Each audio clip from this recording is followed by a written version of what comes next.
بسم الله الرحمن الرحيم.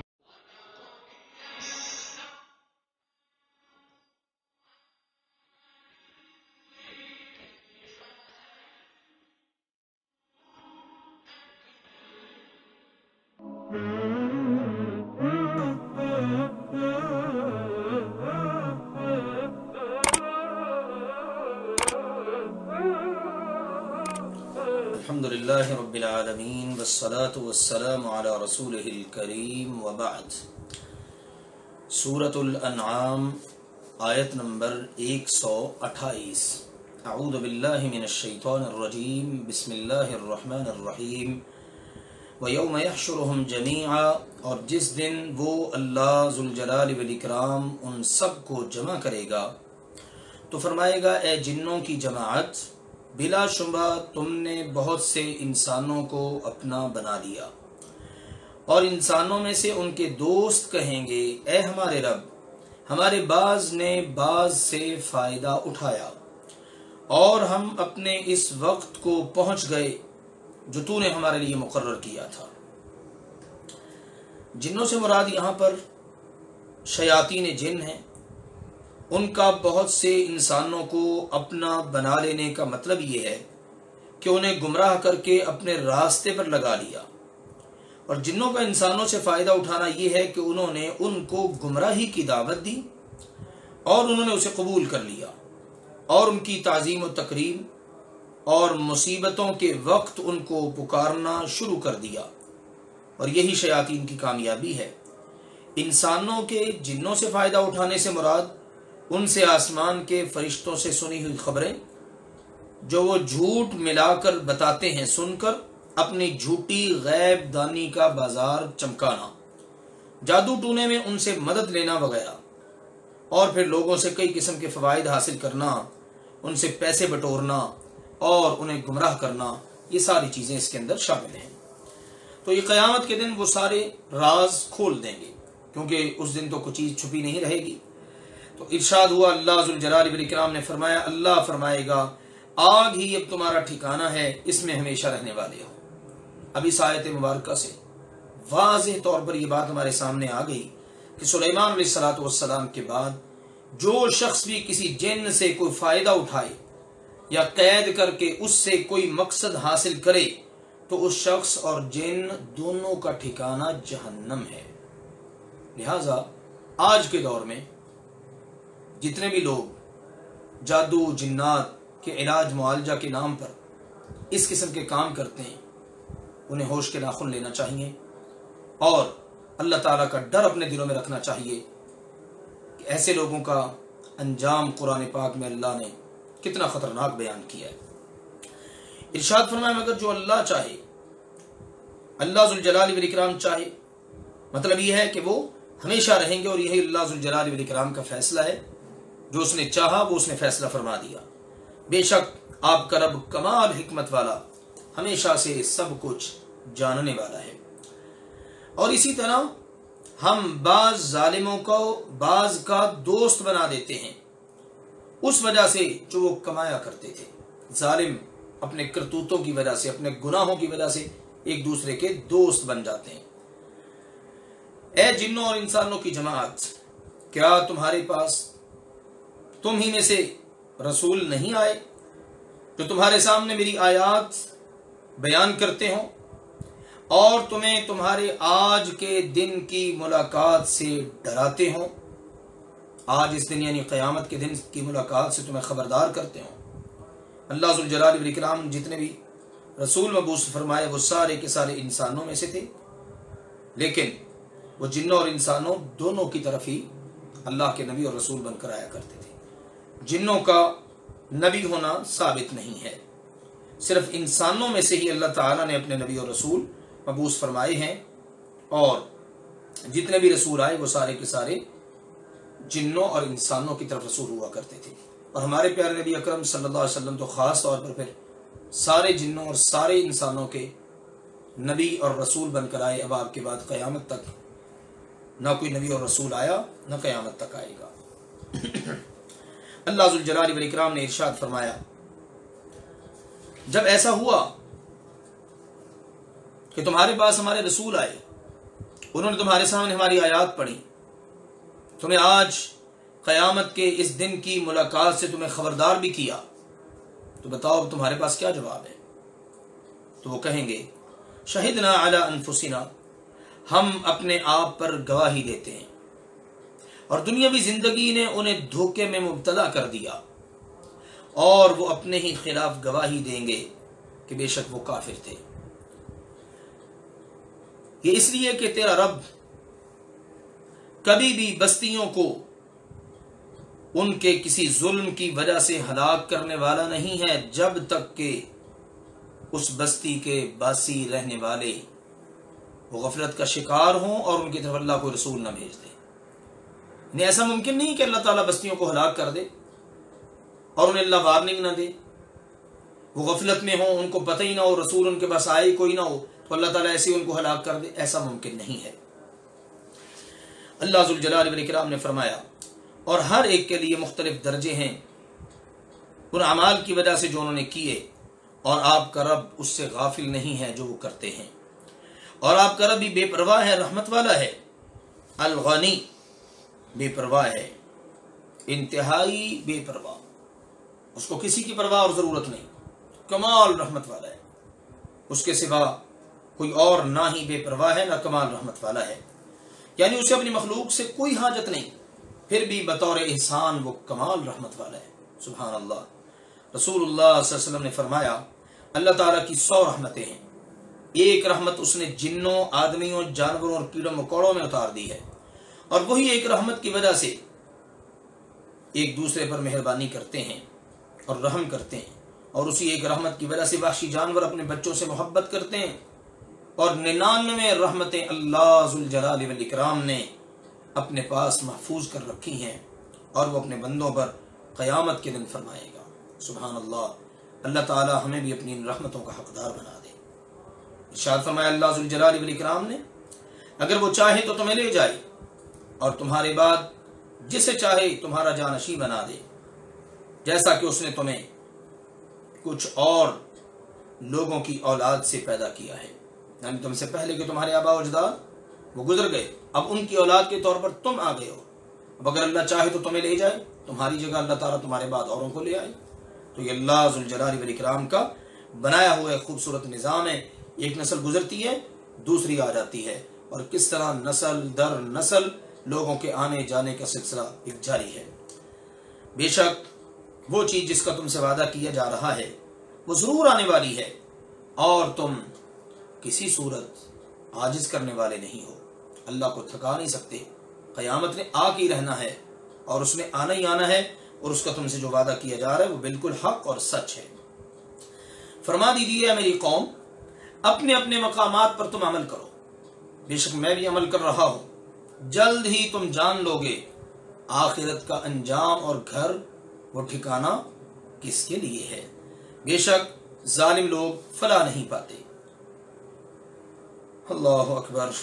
اللہ ذوالجلال والاکرام نے اپنے رسول سے کیا ہوا وعدہ پورا فرما دیا، اور انہیں اللہ تعالی نے بہت ساری جنگوں کے اندر فتوحات عطا فرمائیں، حتیٰ کہ مکہ مکرمہ بھی اللہ تعالی نے فتح فرما دیا۔ اس سے پتہ چل گیا کہ آخر کا انجام رسول اللہ صلی اللہ علیہ وسلم کے حق میں ہی پورا ہوا، یہ دنیا کے لحاظ سے، اور آخرت کے لحاظ سے اس میں تو کامیابی محمد مصطفیٰ صلی اللہ علیہ وسلم ہی کی ہے، آپ کے دشمن تو کسی صورت کامیاب ہو ہی نہیں سکتے۔ تو یہ ان کو اللہ ذوالجلال والاکرام کی طرف سے تلقین کی گئی اور وارننگ دی گئی، اور نتیجہ محمد مصطفیٰ صلی اللہ علیہ وسلم کے حق میں نکلا، دنیا میں بھی اور آخرت میں بھی نکلے گا۔ اب یہاں تک اللہ ذوالجلال والاکرام نے ان حکم احکام کو یوں کہہ لیجیے یہ موضوع یہاں پر مکمل ہو گیا، آخرت کے حوالے سے، عقیدہ توحید وغیرہ کے حوالے سے۔ اب پھر کچھ معاشرتی معاملات بالخصوص حلال اور حرام سے متعلق، اور وہ کبھی عادات اور اطوار جو زمانہ جاہلیت سے چلے آ رہے تھے ان کا رد۔ اللہ ذوالجلال والاکرام نے فرمایا وَجَعَلُوا لِلَّهِ مِمَّا ذَرَأَ مِنَ الْحَرْثِ وَالْأَنْعَامِ نَصِيبًا، اور انہوں نے اللہ کے لیے ان چیزوں میں سے جو اس اللہ نے کھیتی اور چوپایوں میں سے پیدا کی ہیں ایک حصہ مقرر کر دیا۔ کھیتی بھی اللہ نے پیدا کی، چوپائے جانور بھی اللہ نے پیدا کیے، پیدا کرنے والا اللہ ہے۔ اب ان مشرکوں نے کیا کیا، انہوں نے اس میں سے اللہ کا حصہ مقرر کر دیا. بس انہوں نے کہا یہ اللہ کے لیے ہے اپنے خیال کے مطابق، اور کہتے یہ ہمارے شریکوں کے لیے ہے. 2 حصے کر دیے، یہ اللہ کا حصہ ہے، یہ ہمارے شریکوں کا حصہ ہے، اپنے زوم اپنے خیال کے مطابق. اللہ تعالیٰ نے بڑی خوبصورت بات کی آگے، فرمایا پھر جو ان کے شرکاء کے لیے ہے سو وہ اللہ کی طرف نہیں پہنچتا، اور جو اللہ کے لیے ہے وہ ان کے شریکوں کی طرف پہنچتا ہے. برا ہے جو وہ فیصلہ کرتے ہیں. اللہ تعالیٰ کا حصہ ہے اور یہ شرکاء کا حصہ ہے. شرکاء کے حصے میں سے اگر کوئی کسی وجہ سے کم پڑ گیا، مثلا مہمان آ گئے، ان کی خدمت وغیرہ کر دی، اب اس میں سے کم پڑ گیا، اب اس کمی کو وہ پورا کریں گے کہاں سے؟ اللہ کے حصے میں سے. کہتے اللہ تعالیٰ تو بے پرواہ ہے، اس کو کیا ضرورت ہے. اللہ تعالیٰ کے حصے میں کمی واقع ہو گئی تو وہ شریکوں کے حصے میں سے کبھی بھی اس کمی کو پورا نہ کرتے. گویا کہ اللہ کا ڈر نہیں تھا، اللہ کے بنائے ہوئے جھوٹے شریکوں کا ڈر تھا.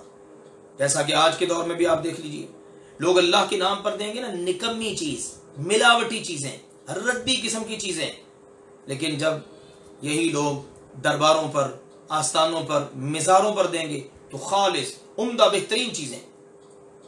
دودھ جناب دیتے ہیں دربار پر خالص بہترین صاف ستھرا، لیکن اللہ تعالیٰ کے نام پر دیں گے. یہ صورتحال ہے. یعنی اللہ کا ڈر نہیں ہے، ان بنائے ہوئے جھوٹے اللہ کے شریکوں اور معبودوں کا ڈر ہے کہ کہیں ہمارا نقصان نہ کر دیں.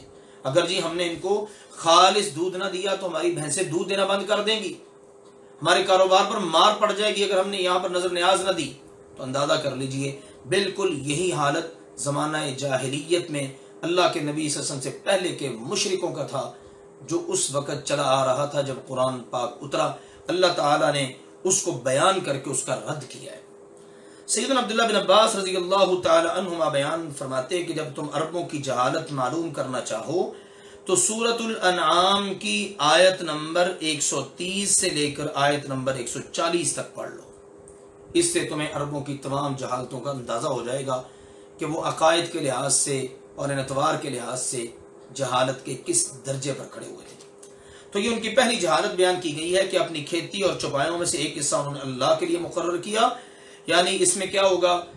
آنے والے مہمانوں کی مہمان نوازی کریں گے، صلہ رحمی کریں گے، اللہ کو خوش کرنے والے کاموں کے لیے مقرر کیا ہوا تھا ان چیزوں کو.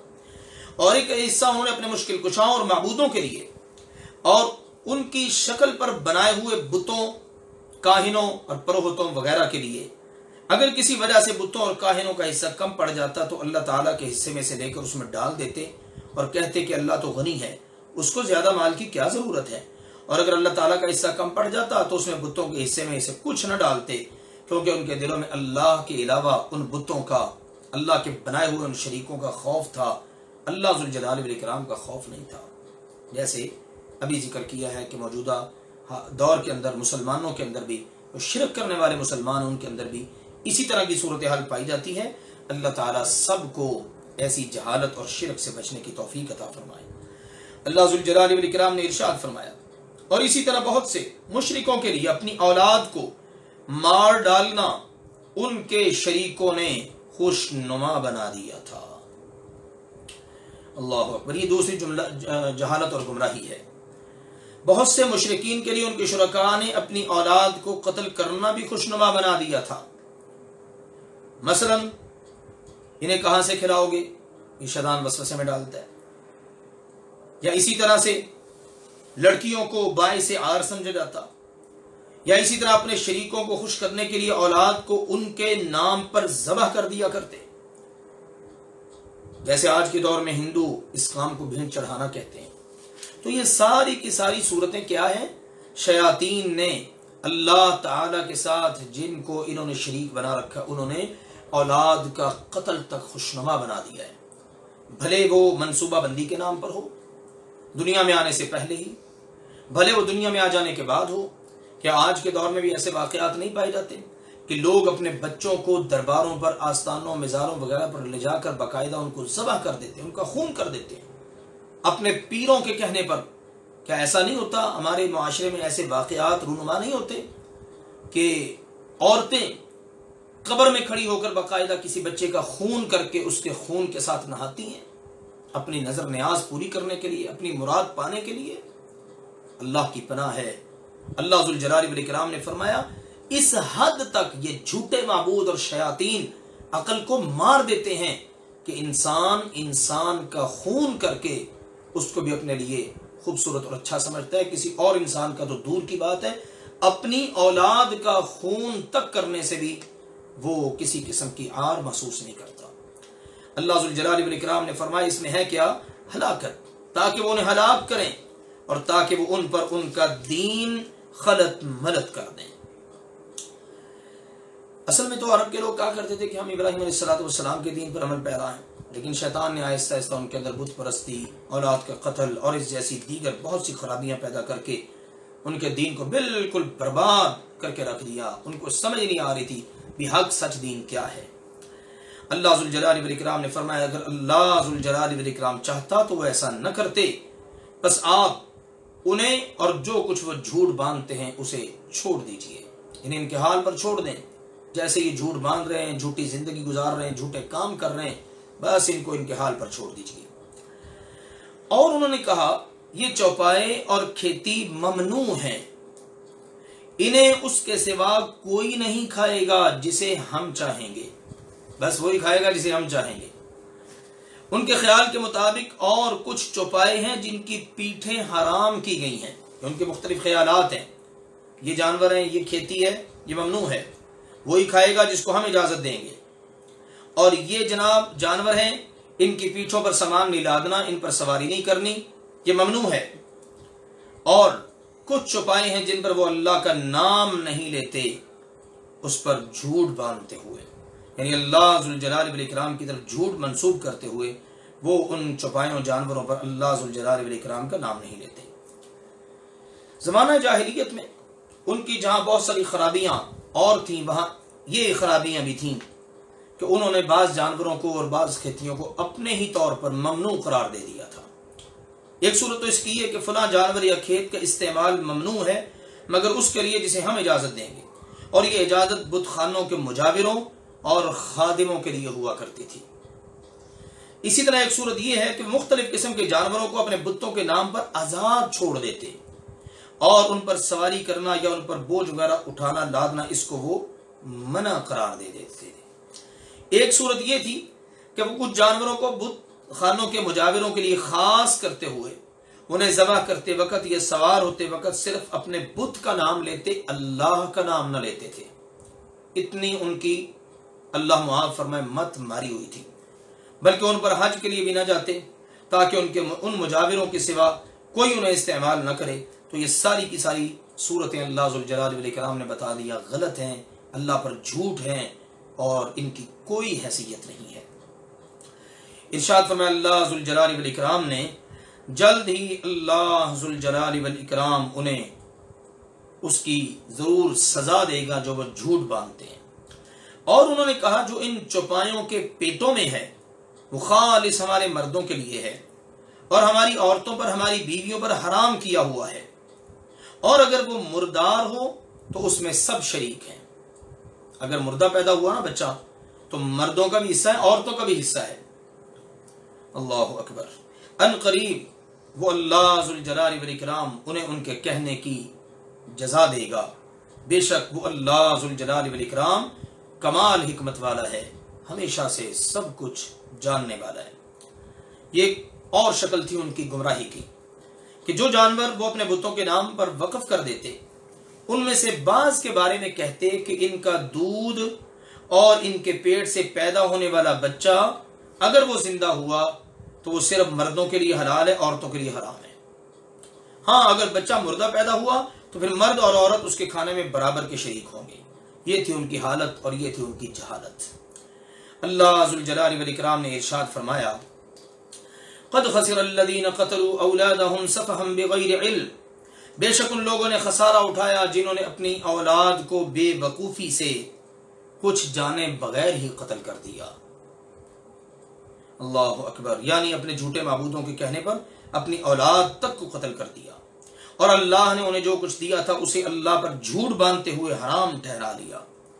یعنی جنہوں نے یہ کام کیے دنیا میں بھی انہوں نے نقصان اٹھایا، آخرت میں بھی۔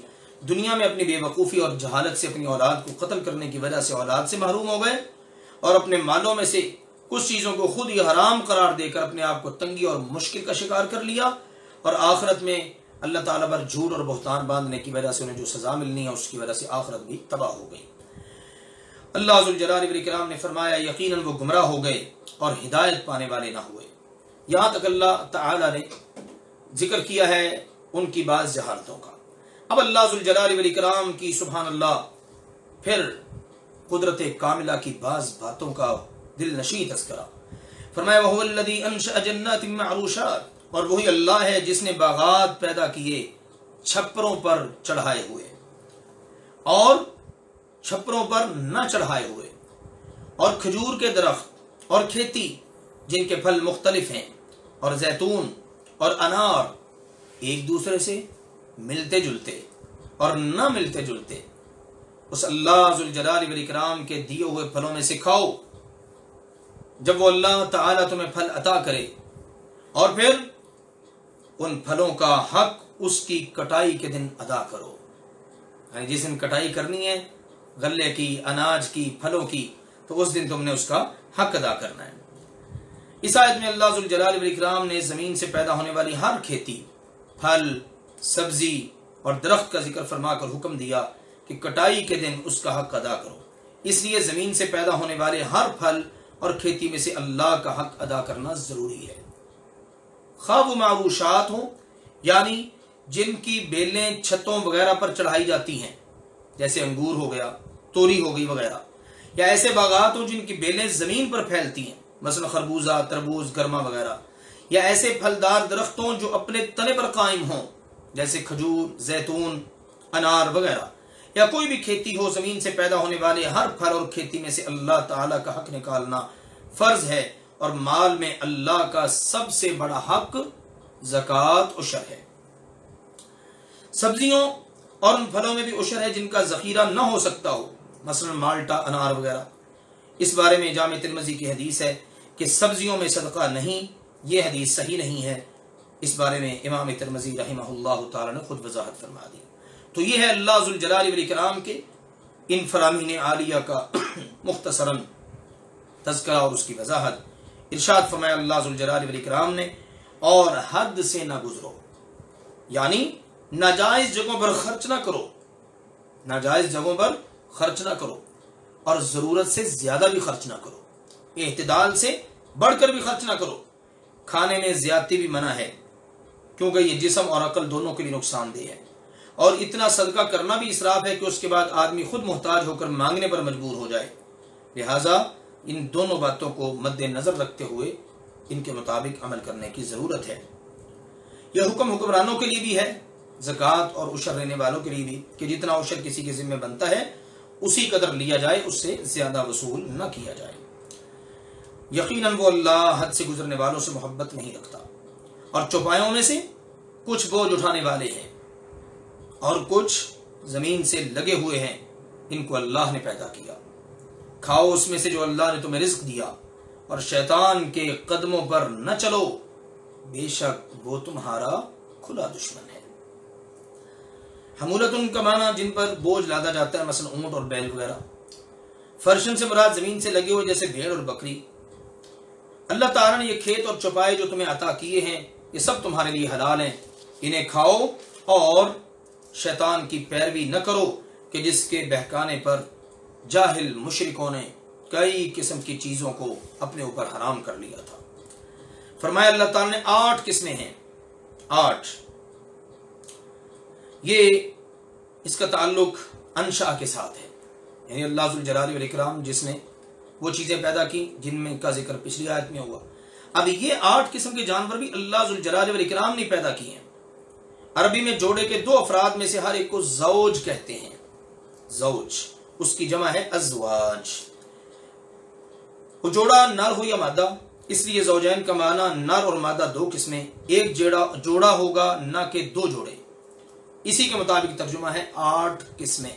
تو 8 قسمیں ہوئی، من الضأن 2، بھیڑ میں سے 2، ومن المعز 2، بکری میں سے 2۔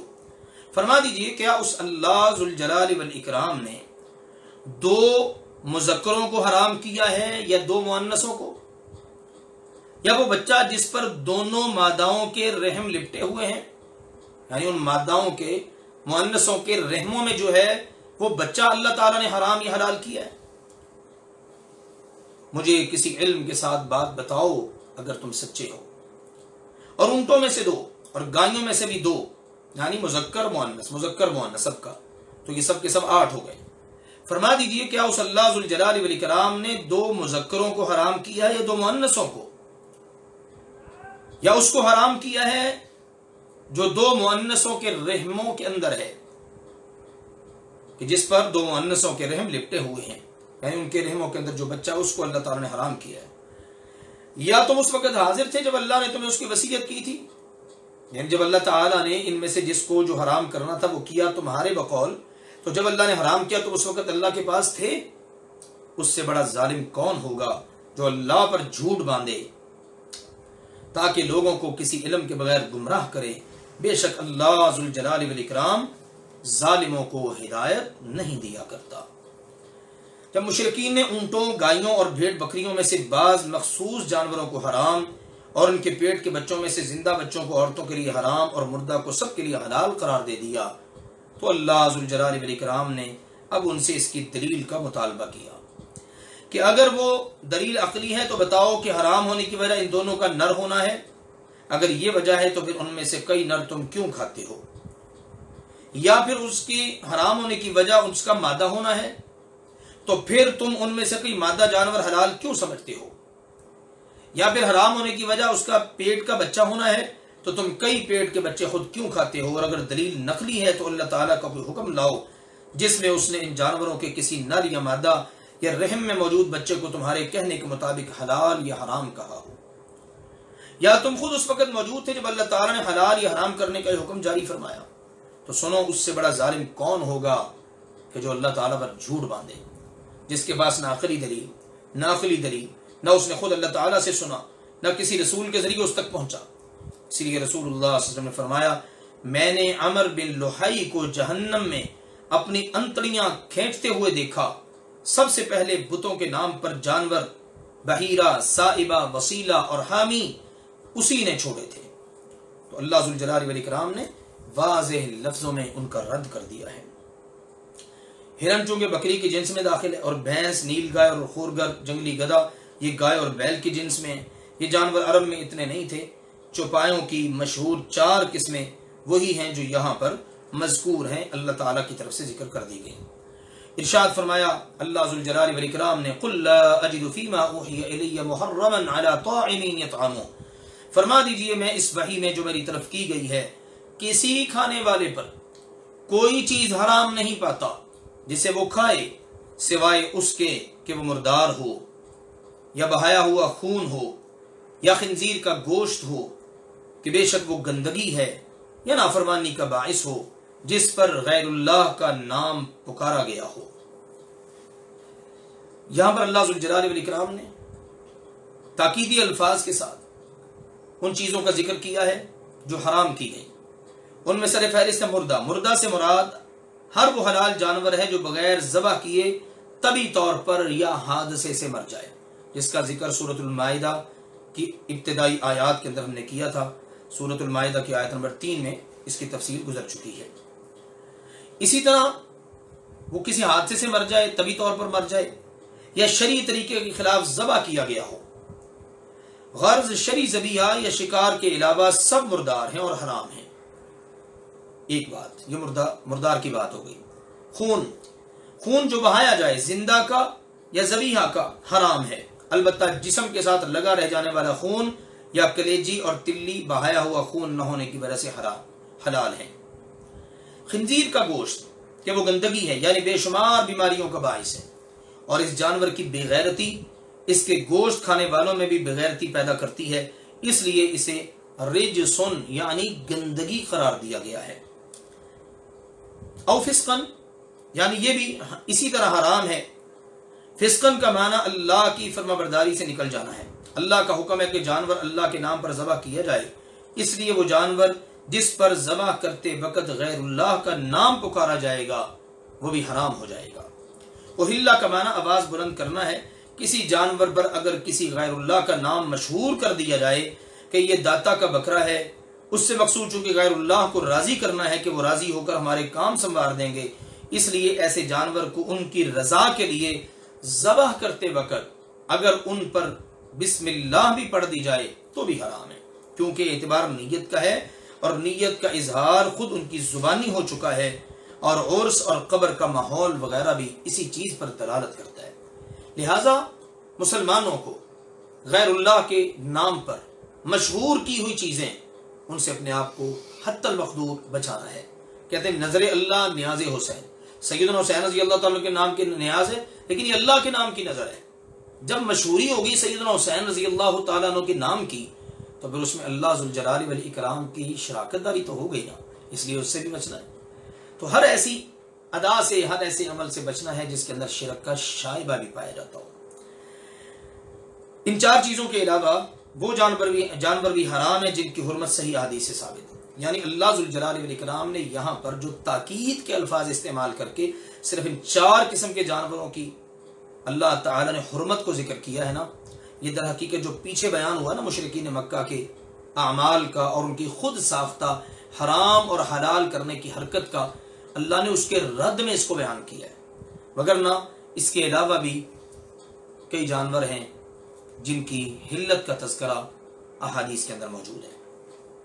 اللہ ذوالجلال والاکرام نے فرمایا پھر جو مجبور کر دیا جائے اس حال میں کہ نہ وہ بغاوت کرنے والا ہو اور نہ حد سے گزرنے والا ہو تو بے شک آپ کا رب سبحانہ و تعالی بے حد بخشنے والا نہایت رحم کرنے والا ہے۔ یعنی جو شخص مجبوری کی بنا پر ان حرام چیزوں کو کھا لے بشرط یہ کہ نہ انہیں حلال سمجھے نہ ضرورت سے آگے بڑھے تو آپ کا رب نہایت بخشنے والا ہے، رحم کرنے والا ہے، یعنی اس پر پھر گناہ نہیں ہے، اللہ ذوالجلال والاکرام اس کو معاف فرما دے گا۔ فرمایا اللہ تعالیٰ نے اور ان لوگوں پر جو یہودی بن گئے ہم نے ہر ناخن والا جانور حرام کر دیا۔ ہر ناخن والے جانور سے مراد وہ جانور یا پرندہ ہے جس کی انگلیاں پھٹی ہوئی یعنی الگ الگ نہ ہوں، مثلا اونٹ، شتر مرغ، بطخ وغیرہ، یعنی صرف وہ پرندے یا جانور حلال تھے جن کے پنجے کھلے ہوں۔ اور گایوں اور بکریوں میں سے ہم نے ان پر دونوں کی چربیاں حرام کر دی سوائے اس کے جو ان کی پشتیں یا انتڑیاں اٹھائے ہوئے ہوں یا جو کسی ہڈی کے ساتھ ملی ہو، یہ ہم نے انہیں ان کی سرکشی کی سزا دی اور بلا شبہ یقیناً ہم سچے ہیں۔ یعنی یہ چیزیں جس طرح اب شریعت محمدی میں حرام نہیں ہیں، اس سے پہلے بھی حرام نہیں تھیں، البتہ یہودیوں کو ان کی سرکشی کی سزا دینے کے لیے اللہ ذوالجلال والاکرام نے وقتی طور پر ان کو ان پر حرام قرار دے دیا تھا۔ اسی طرح یہ بات بھی آ گئی کہ اب الحوایا یعنی ان کی انتڑیاں جو اٹھائے ہوئے ہوں، مطلب وہ انتڑیاں جن میں مینگنیاں ہوتی ہیں اور ان مینگنیوں کی وجہ سے معاذ اللہ وہ حرام نہیں ہو جاتی، جس طرح بعض لوگ جانوروں کی بعض چیزوں کو بلا وجہ حرام قرار دے دیتے ہیں، کہتے ہیں جی اوجڑی مکروہ ہے، حلال نہیں ہے، اس کو نہیں کھانا چاہیے، نہ جانے کیا کیا لوگ باتیں کرتے ہیں۔ جس چیز کو اللہ ذوالجلال والاکرام نے حرام نہیں ٹھہرایا کسی کو حق نہیں پہنچتا کہ وہ اس کو حرام کرتا پھرے۔ اللہ ذوالجلال والاکرام نے فرمایا میرے پیغمبر ان سب باتوں کے باوجود بھی اگر یہ لوگ آپ کو چٹلائیں تو آپ فرما دیجئے تمہارا رب وسیع رحمت والا ہے اور اس کا عذاب مجرم لوگوں سے ہٹایا نہیں جاتا۔ جلد یہ لوگ کہیں گے جنہوں نے شریک بنائے کہ اگر اللہ ذوالجلال والاکرام چاہتا تو ہم شرک نہ کرتے اور نہ ہی ہمارے آباء و اجداد اور نہ ہی ہم کسی چیز کو حرام ٹھہراتے۔ اسی طرح ان سے پہلے کے لوگوں نے بھی جھٹلایا حتیٰ کہ انہوں نے ہمارے عذاب کا مزہ چکھا۔ دیکھیے اپنی غلط بات کو اللہ کی طرف منسوب کر دیتے کہ اگر اللہ چاہتا ہم شرک ہی نہ کرتے۔ آج بہت سارے لوگ کہتے ہیں اگر اللہ چاہے تو ہم نماز پڑھنے لگ جائیں گے، اللہ چاہے تو ہم یہ کریں گے۔ اپنی دنیا کے لیے کبھی اللہ تعالیٰ کی مشیت کو بہانہ نہیں بناتے، اگر اللہ چاہے گا تو ہمیں رزق ملے گا، ہم تو جناب ہاتھ پر ہاتھ دھرے بیٹھے، ہمیں کیا ضرورت ہے محنت کرنے کی، ایسا کبھی نہیں کہتے۔ لیکن برے اعمال کرنے کے لیے، نیکیوں سے بچنے کے لیے اللہ تعالیٰ کی ذات کو نشانہ بناتے ہیں۔ کتنا بڑا یہ ظلم ہے۔ سوچنا چاہیے ایسے لوگوں کو جو اللہ ذوالجلال والاکرام کا نام لے کر برائی کے اوپر گامزن رہتے ہیں، نیکیوں سے ہٹے رہتے ہیں، یہ ادا اللہ والوں کی نہیں، مسلمانوں کی نہیں، مشرکوں کی ادا ہے۔ مشرک یہ کہا کرتے تھے اگر اللہ چاہتا تو نہ ہم شرک کرتے نہ ہمارے آباء و اجداد، معاذ اللہ ان کے تئیں یہ تھا کہ ان سے شرک اللہ کروا رہا ہے۔ انا للہ و انا الیہ راجعون۔ اللہ ذوالجلال والاکرام نے فرمایا ان سے پہلے والے لوگوں نے بھی اسی طرح تکذیب کی، حتیٰ کہ انہوں نے ہمارے عذاب کا مزہ چکھ لیا۔ فرما دیجئے کیا تمہارے پاس کوئی علم ہے کہ تم اسے ہمارے لیے نکالو؟ یقیناً تم لوگ صرف گمان کی پیروی کر رہے ہو اور تم لوگ صرف اٹکل لگا رہے ہو، تکے لگا رہے ہو۔ فرما دیجئے پھر کامل دلیل تو اللہ ہی کی ہے۔ اللہ جب بات کرتا ہے دلیل کے ساتھ بات کرتا ہے، دلائل دیتا ہے اپنی بات پر، سو اگر وہ چاہتا تو تم سب کو ضرور ہدایت دے دیتا، اور تمہاری ان اداؤں کی وجہ سے اللہ ذوالجلال والاکرام نے تمہارے لیے ہدایت کے دروازے ہی بند کر دیے ہیں۔ یعنی کامل دلیل تو اللہ ہی کی ہے، جو واقع کے عین مطابق ہے کہ اس کی مشیت، ارادہ اور اختیار الگ چیز ہے، اور کسی کام پر راضی اور خوش ہونا الگ چیز ہے، اور اس میں اس کی حکمت ہے کہ اس نے تمہیں ہدایت اور گمراہی کا اختیار دے کر آزمایا ہے۔ اگر وہ چاہتا تو تم سب کو ہدایت دے دیتا، مگر یہ جبر ہوتا اور یہ اس کی حکمت کا تقاضا نہیں ہے۔ اللہ کی حکمت کا تقاضا نہیں ہے کہ کسی کو زبردستی سیدھی راہ پر چلائے۔ اللہ تعالیٰ کی مشیت، ارادہ اور اختیار، اس کے مطابق اللہ ذوالجلال والاکرام نے تمہارے لیے ہدایت اور گمراہی دونوں راستے رکھ دیے۔ اب تمہیں اختیار دے دیا، جس کا چاہو چناؤ کر لو۔ اب اللہ کی رضا کس میں، اللہ کی پسند کس میں، اللہ خوش کس سے ہوتا ہے کہ بندہ اپنی خوشی کے ساتھ ہدایت کے راستے کا چناؤ کرے۔ سبحان اللہ۔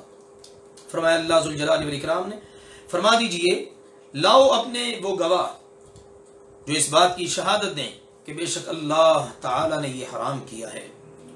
پھر اگر وہ شہادت دے بھی دیں تو پیغمبر جی آپ علیہ الصلوۃ والسلام نے ان کے ساتھ شہادت نہیں دینی، کیونکہ ان کی شہادت تو، ان کی گواہی تو جھوٹی ہے نا۔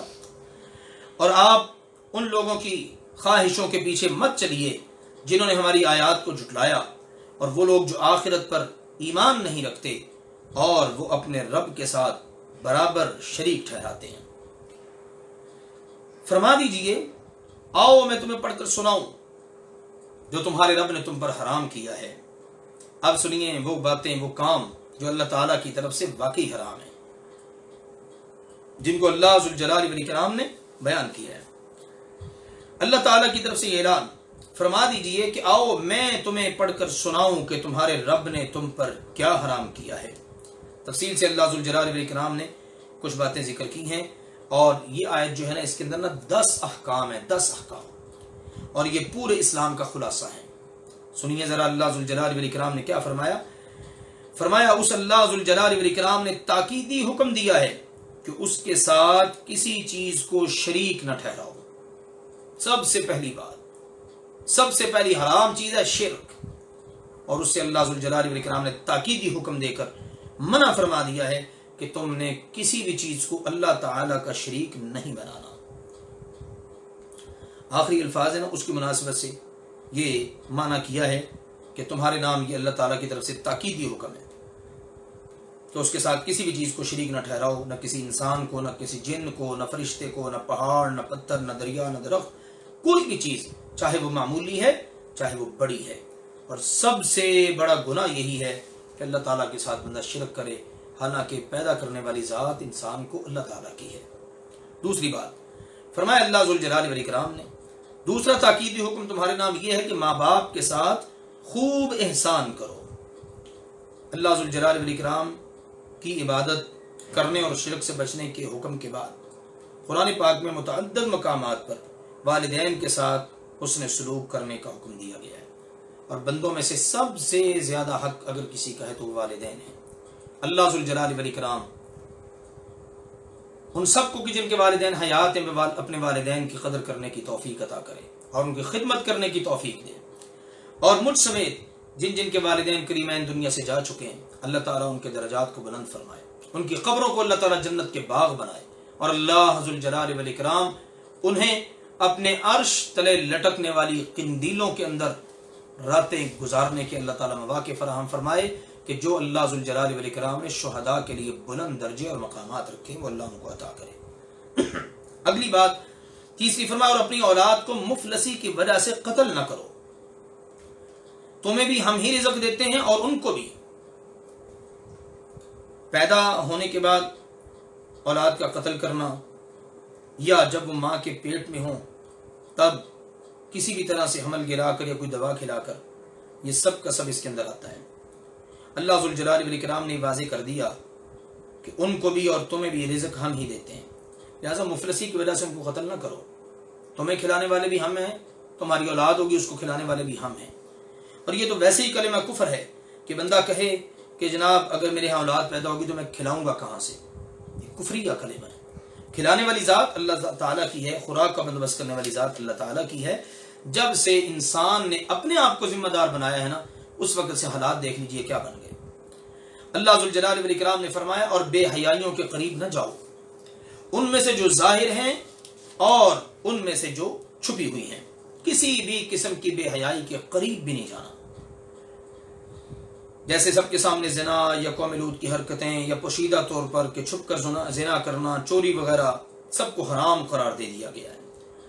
رسول اللہ صلی اللہ علیہ وسلم نے فرمایا اللہ تعالیٰ سے بڑھ کر غیرت والا کوئی نہیں ہے، اسی لیے اس نے بے حیائی کی ظاہری اور پوشیدہ تمام شکلوں کو حرام قرار دے دیا ہے۔ اگلی بات، اور اس جان کو قتل نہ کرو جسے اللہ نے حرام ٹھہرایا ہے مگر حق کے ساتھ۔ رسول اللہ صلی اللہ علیہ وسلم نے فرمایا کسی مسلمان کا خون جو اس بات کی شہادت دیتا ہو کہ اللہ کے سوا کوئی معبود نہیں اور یہ کہ میں اللہ کا رسول ہوں، 3 صورتوں کے سوا کسی بھی صورت میں حلال نہیں۔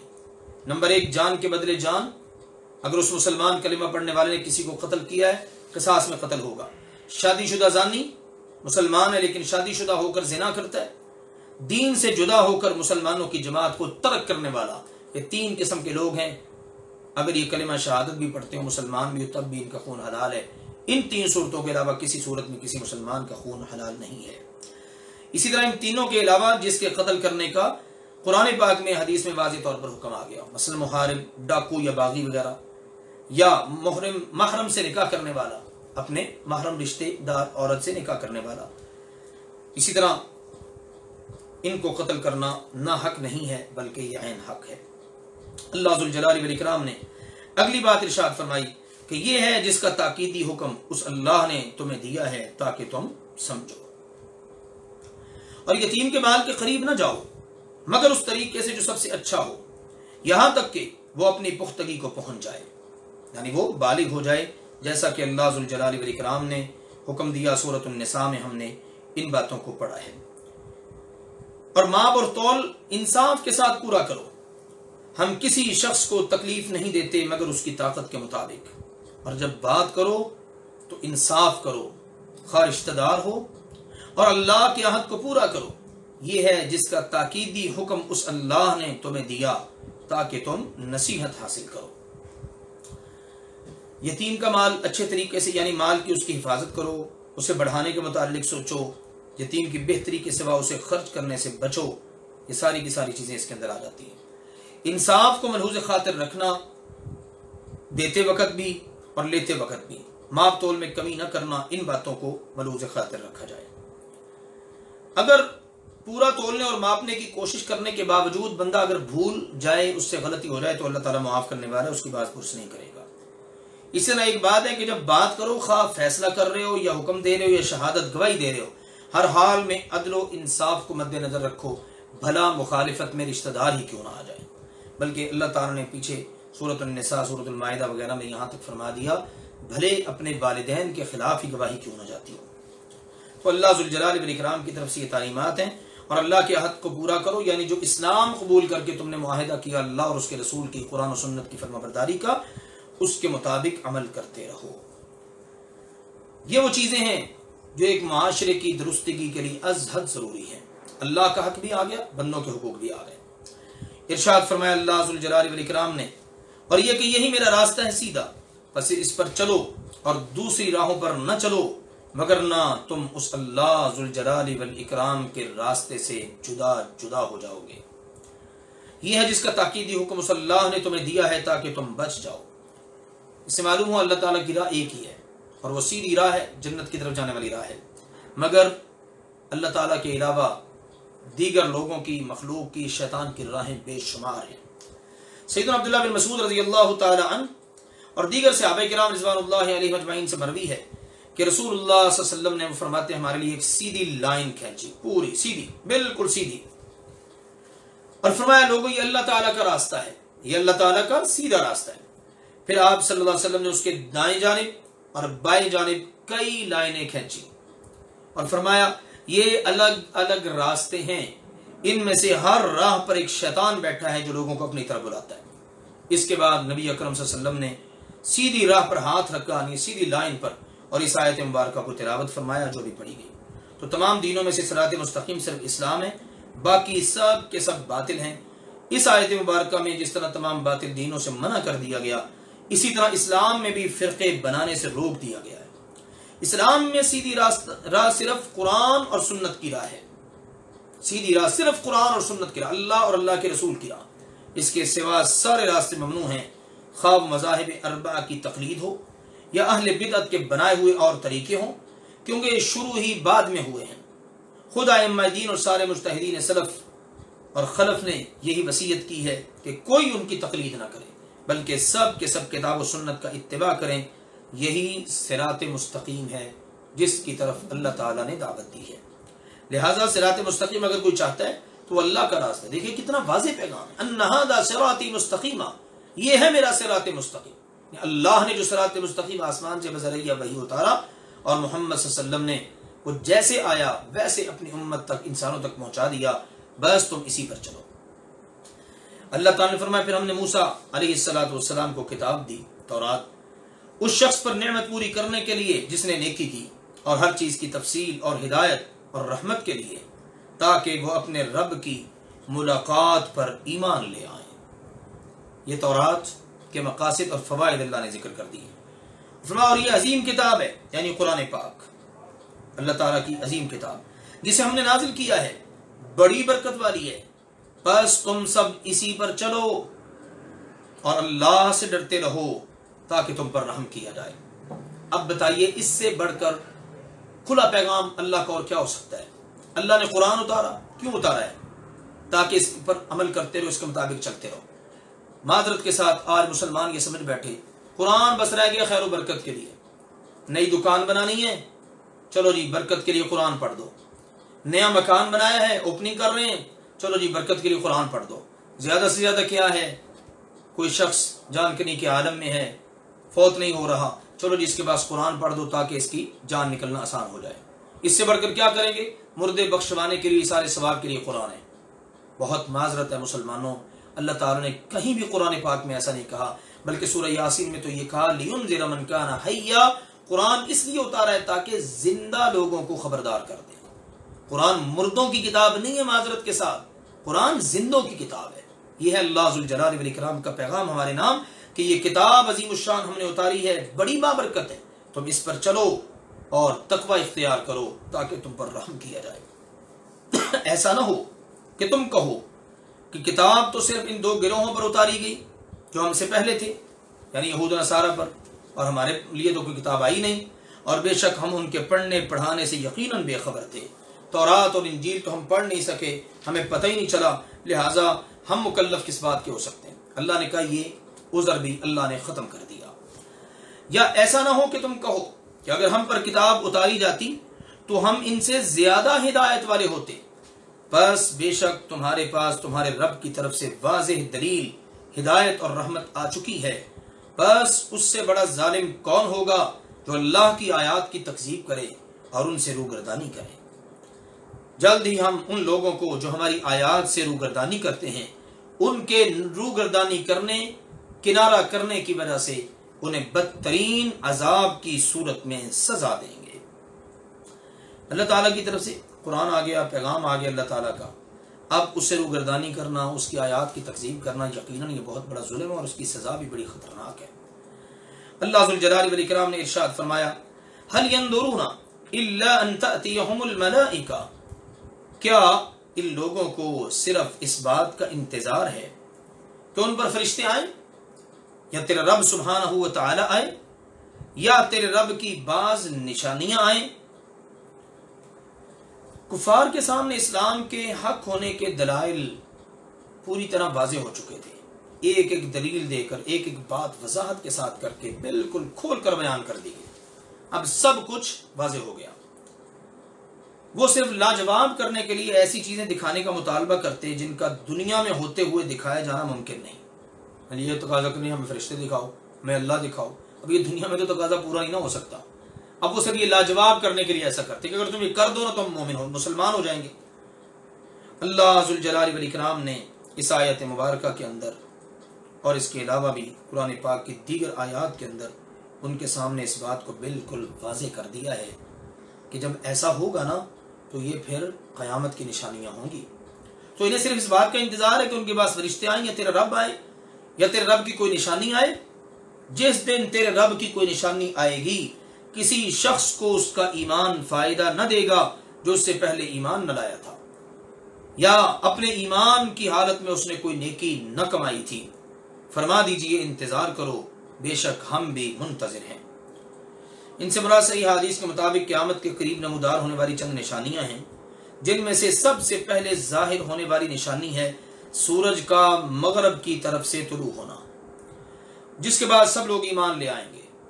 اب جو بے ایمان تھے نا، جنہوں نے کلمہ نہیں پڑھا تھا، جیسے ہی دیکھیں گے نا سورج مشرق کے بجائے مغرب سے نکل آیا ہے، وہ فوراً کلمہ پڑھ کر مومن بننے کی کوشش کریں گے، لیکن اب بے سود، کوئی فائدہ نہیں۔ اسی طرح دیگر احادیث میں 3 نشانیوں کا ذکر ہے، یعنی سورج کا مغرب سے طلوع ہونا، دجال کا آنا اور زمین سے جانور کا نکلنا۔ معلوم یہ ہوتا ہے کہ مراد قیامت کی کوئی بھی بڑی نشانی ہے جس کے بعد اختیار ختم ہو جائے گا اور ایمان لانے اور توبہ کرنے کے بغیر چارہ ہی نہیں رہے گا۔ لہٰذا اس بات کی طرف توجہ دینے کی ازحد ضرورت ہے کہ جب ایمان کی حالت کے اندر کوئی بندہ نیک عمل نہیں کرے گا تو اللہ تعالیٰ کی کوئی بہت بڑی نشانی دیکھ کر نیک عمل کرے تو اب اس کو کوئی فائدہ نہیں دے گا۔ کوئی بہت بڑی نشانی دیکھ کر کوئی بندہ کلمہ پڑھے، کوئی فائدہ نہیں دے گا۔ امام طبری رحمہ اللہ تعالی نے فرمایا کہ آیت کا معنی یہ ہے کہ کسی کافر کو جو سورج کے مغرب سے طلوع ہونے سے پہلے ایمان نہ لایا ہو، اس کے طلوع ہونے کے بعد اس کا ایمان لانا اسے کوئی نفع نہیں دے گا، اور کسی مومن کو بھی جس نے طلوع سے پہلے نیک عمل نہ کیا ہوگا، طلوع کے بعد وہ اسے نفع نہیں دے گا، کیونکہ اس وقت ایمان اور عمل کا حکم اس شخص کے ایمان و عمل جیسا ہے جو موت کے غرغرہ کے وقت ایمان لائے یا عمل کرے، جبکہ اس کو کوئی فائدہ نہیں۔ جب اسے دیکھ لیا نا کہ میری جان نکلنے لگی ہے، اب میں ایمان لے آؤں، اب میں کلمہ پڑھ لوں، اب میں نیک عمل کر لوں، اب کوئی فائدہ نہیں۔ لہٰذا جیسے ہی موقع ملے بندے کو چاہیے کہ وہ نیک عمل بجا لائے، انتظار نہ کرے میں فلاں وقت میں کر لوں گا، میں اتنی عمر میں کر لوں گا، نہیں، جیسے ہی موقع ملے اسی وقت وہ نیک عمل کرے۔ ایمان لانے اور نافرمانی ترک کرنے میں دیر کرنے والوں کو دھمکی دی گئی ہے کہ ٹھیک ہے پھر تم انتظار کرو، ہم بھی انتظار کر رہے ہیں۔ اللہ تعالیٰ نے فرمایا بے شک وہ لوگ جنہوں نے اپنے دین کو جدا جدا کر لیا اور کئی گروہ بن گئے، آپ کسی چیز میں بھی ان میں سے نہیں ہیں، آپ کا ان سے بالکل بھی تعلق نہیں ہے، ان کا معاملہ تو اللہ ہی کے سپرد ہے، پھر وہ اللہ ہی انہیں بتائے گا وہ دنیا کے اندر کیا کیا کرتے تھے۔ اصل دین شروع سے ایک ہی ہے، شروع سے ایک ہی دین چلا رہا ہے، اور وہ دین ہے اسلام۔ اپنے اپنے زمانے کے مطابق احکام میں کچھ فرق ہو سکتا ہے، مگر اصل سب کا دین صرف ایک اسلام ہی ہے۔ نبی اکرم صلی اللہ علیہ وسلم کی آمد پر اللہ تعالیٰ نے قیامت تک ہر شخص کے لیے آپ پر ایمان لانا اور آپ کے طریقے پر چلنا لازم قرار دیا ہے۔ اب آپ کے بعد قیامت تک نہ کوئی نبی، نہ کوئی رسول، نہ ہی کوئی ایسا ہے جس کی اتباع اور اطاعت آپ کے بعد واجب یا فرض قرار دی جا سکتی ہو۔ اب جو شخص بھی اپنا کوئی جدا راستہ اختیار کر کے الگ گروہ بنائے، خواہ وہ دہریہ ہو یا مشرک یا یہودی یا عیسائی، اللہ ذوالجلال والاکرام نے اپنے پیارے نبی سے فرما دیا کہ آپ ان سب سے بالکل بری ہیں، آپ کا ان سے کوئی تعلق نہیں ہے۔ جو فرقوں میں بٹ جائیں گے نا، بس وہ اپنے اپنے فرقوں کے ساتھ ہوں گے، آپ کا ان کے ساتھ کوئی تعلق نہیں ہے۔ رسول اللہ صلی اللہ علیہ وسلم نے فرمایا یہود 71 یا 72 فرقوں میں اور نصارہ بھی اتنے ہی فرقوں میں جدا جدا ہو گئے، اور میری امت 73 فرقوں میں تقسیم ہو جائے گی۔ اور ایک دوسری روایت میں ہے 72 آگ میں ہوں گے اور ایک جنت میں جائے گا، اور وہی جماعت ہے۔ اور ایک حدیث کے اندر آپ نے بتا دیا کہ یہ وہ خوش نصیب لوگ ہوں گے کہ جو میرے اور میرے صحابہ کے نقش قدم پر چلنے والے ہوں گے۔ اس سے اندازہ کر سکتے ہیں ہم کہ آج کے دور میں کہ جب مسلمان فرقوں میں، مسلک بندیوں میں، گروہ بندیوں میں تقسیم در تقسیم ہو کر فرقہ وارانہ فسادات کہ آگ میں جل رہے ہیں، ایسے حالات کے اندر سمجھنا چاہیے کہ کون لوگ حق پر ہیں، جو اللہ کے رسول صلی اللہ علیہ وسلم کی اتباع کرنے والے ہیں، اللہ کے رسول صلی اللہ علیہ وسلم کے پیچھے چلنے والے ہیں، صحابہ کرام کے نقش قدم پر چلنے والے ہیں، وہی کامیاب ہیں دنیا میں بھی، وہی کامیاب ہے آخرت میں بھی۔ اللہ ذوالجلال والاکرام نے فرمایا ان کا معاملہ تو اللہ ذوالجلال والاکرام کے سپرد ہے، اور وہ اللہ پھر انہیں بتائے گا کہ وہ کیا کیا کرتے تھے۔ جو شخص نیکی لے کر آئے گا تو اس کے لیے اس جیسی 10 نیکیاں ہوں گی، ایک نیکی کا کم از کم بدلہ 10 گنا، پھر جتنا زیادہ اخلاص ہوگا اسی قدر وہ بڑھتا چلا جائے گا، حتیٰ کہ بعض کو اللہ تعالیٰ 700 گنا تک بڑھا دے گا، بعض کو اللہ جو چاہے گا تو اس سے بھی بڑھا دے گا۔ اور جو برائی لے کر آئے گا اسے بس اتنی ہی جزا دی جائے گی جو اس نے کیا ہوگا، اسی کی مثل، بس اس سے بڑا، مثلا گناہ ایک کیا نا تو ایک گناہ کا بدلہ ملے گا، 2 نہیں ہوں گے، اسی کی مثل اس کو اس کی جزا دی جائے گی، اور ان پر ظلم نہیں کیا جائے گا۔ ایک بدی کا بدلہ ایک سے زیادہ کا نہیں ہے۔ حدیث قدسی میں آتا ہے جو شخص نیکی کا ارادہ کرے پھر اسے نہ کرے اس کے لیے ایک نیکی لکھ دی جاتی ہے۔ سبحان اللہ، غور کیجئے، بندے نے نیکی کا ارادہ کر لیا لیکن کر نہیں سکا، نامہ عمل میں ایک نیکی درج ہو گئی، اگر کر لے تو 10 سے لے کر 700 گنا سے بہت زیادہ، کئی گنا تک لکھ دیا جاتا ہے۔ اور جو شخص برائی کا ارادہ کرے پھر اسے نہ کرے تو اس کے لیے ایک نیکی لکھ دی جاتی ہے۔ سبحان اللہ، مسلمانوں کتنی بڑی ہمارے لیے اللہ کی رحمت ہے۔ برائی کا ارادہ کر لیا، میں یہ گناہ کر لوں، فلاں کام برائی کا کر لوں، لیکن نہیں کیا، اللہ ذوالجلال والاکرام کے ہاں ایک نیکی لکھ دی جاتی ہے۔ اور اگر برائی کا ارادہ کر لیا اور پھر اس برائی کو کر بھی لیا تو اللہ ذوالجلال والاکرام اس کے لیے صرف ایک برائی ہی لکھتا ہے، یا اللہ عز و جل اسے بھی مٹا دیتا ہے۔ سبحان اللہ، اللہ اسے بھی مٹا دیتا ہے۔ اللہ ذوالجلال والاکرام کے ہاں ہلاک نہیں ہوتا مگر وہی جو سرے سے ہی ہلاک ہونے والا ہو۔ جس نے برباد ہونا نا بس وہی برباد ہوگا، جس نے اپنے آپ کو تباہ کرنا ہے وہی تباہ ہوگا۔ اب اندازہ کیجئے اللہ تعالیٰ نے کتنا بڑا تناسب رکھا ہے، 1 اور 10 کا، ہماری زندگیوں کے اندر اتنا بڑا نیکی اور بدی کا تناسب ہے، اس کے باوجود اگر ہماری بدیاں ہماری نیکیوں سے بڑھ جائیں تو اس کا مطلب ہے کوتاہی ہم سے ہوئی ہے۔ اور یہی بات آخر میں کی گئی ہے حدیث قدسی میں، جو صحیح بخاری شریف اور صحیح مسلم شریف میں ہے کہ جو بندہ فیصلہ کر چکا ہے اس نے ہلاک ہونا ہی ہونا ہے، بس وہی ہلاک ہوتا ہے اللہ کے۔ اس طرح ایک حدیث میں جو شخص برائی کا ارادہ کرے اور کوشش کے باوجود بس نہ چلنے کی وجہ سے کر نہ سکے تو یہ اس شخص کی طرح ہے جس نے برائی کی، یعنی برائی کا ارادہ کیا پھر پوری کوشش کی میں نے برائی کرنی ہے اور آخری حد تک گیا لیکن بس نہیں چلا، کر نہیں سکا، اس میں کامیاب نہیں ہوا تو اس کی نامہ عمل میں برائی لکھ دی جائے گی۔ اس لیے نیکی اور بدی کے معاملے میں ہمیں احتیاط سے قدم اٹھانے چاہیے۔ ارشاد فرمایا اللہ تعالیٰ نے، فرما دیجئے بے شک مجھے تو میرے رب نے سیدھے راستے کی طرف رہنمائی کر دی ہے، جو مضبوط دین ہے، ابراہیم علیہ السلام کی ملت ہے، جو ایک ہی طرف کے تھے، یکسو، مشرکوں میں سے نہیں تھے۔ فرما دیجئے بے شک میری نماز، میری قربانی اور میری زندگی اور میری موت اللہ کے لیے ہے جو جہانوں کا رب ہے، اس کا کوئی شریک نہیں، اور مجھے اسی کا حکم دیا گیا ہے اور میں حکم ماننے والوں میں سب سے پہلا ہوں۔ سبحان اللہ۔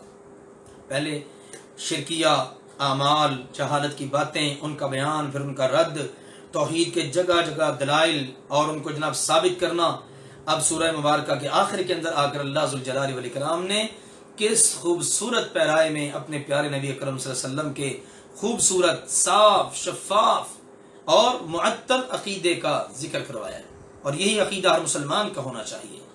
یہی صاف عقیدہ ہے، خالص عقیدہ، دین اسلام پر چلنا ہے، یکسو ہو کر چلنا ہے، شرک نہیں کرنا، نماز اللہ کے لیے ہے، یعنی بدنی عبادتیں جتنی بھی ہیں سب اللہ کے لیے، قربانی، مالی عبادتیں جتنی بھی ہیں سب اللہ کے لیے، حتیٰ کہ زندگی بھی اللہ کے لیے، موت بھی اللہ کے لیے۔ سبحان اللہ۔ اللہ تعالی ہم سب کو ایسا ہی شاندار عقیدہ نصیب فرمائے۔ ارشاد فرمایا اللہ ذوالجلال والاکرام نے، فرما دیجئے کیا اللہ کے علاوہ میں کوئی اور رب تلاش کروں حالانکہ وہ ہر چیز کا رب ہے۔ مشرکین مکہ اللہ تعالیٰ کو رب مانتے تھے مگر انہوں نے معبود کئی ایک بنا رکھے تھے۔